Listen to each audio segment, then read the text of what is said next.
జీవితాంతం వచ్చే అవకాశాలు చాలా ఉంటాయి. అలాగే మేడం డి డి అంటే దత్త వస్తుంది, ధనలక్ష్మి వస్తుంది, ధరుణ్ వస్తుంది. అంటే ఇలా దాతో పాటు డి అనే అక్షరం కూడా కలిసి వస్తుంది కాబట్టి అంటే డి అనే అక్షరంతో మొదలయ్యే పేర్లకు ఆ పేరుతో పాటు వాళ్ళ జీవితాల్లో బలం ఎలా ఉంటుందంటారు? డి అక్షరం వారికి ఏంటంటే ఇది రాహు నంబర్. అంత తొందరగా అందరికీ సెట్ అవ్వదు. ఫస్ట్ చెప్పాలంటే మనం ఎప్పుడైనా చూసుకోవాల్సింది ఈ రాహు అయినా కేతు అయినా అంత తొందరగా సెట్ అవ్వదు అనమాట. సో డి చాలా కేర్ఫుల్గా పెట్టాలి. వారు కనుక ఏ శుక్ర నంబర్లో అంటే 6వ నంబర్లో లేకపోతే 8వ నంబరు వారికి ఈ అన్ని లెటర్స్ ఒక రకంగా అయితే ఈ డి కొన్ని అక్షరాలు ఉన్నాయి.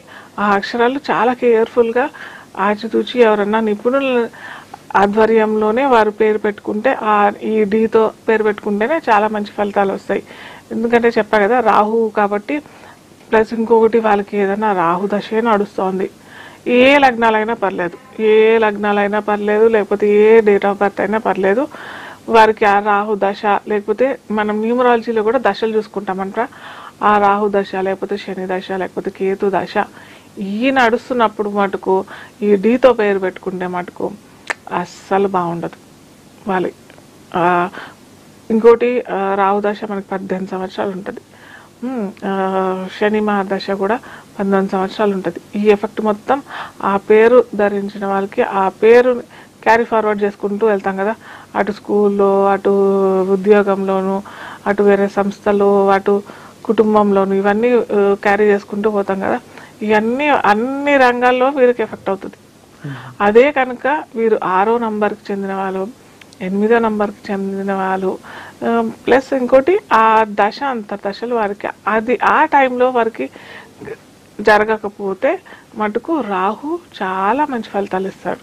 అటు సినీ రంగంలో అయినా కానీ, స్టాక్ మార్కెట్లో వాళ్ళకైనా కానీ, ఇంకా టెక్నికల్ విద్య అంటాం కదా, కొన్ని ఉంటాయి పాలిటెక్నిక్లు, ఇంకేదో టెక్నిక్ ఐటీఐ ఇవన్నీ ఉంటాయి కదా.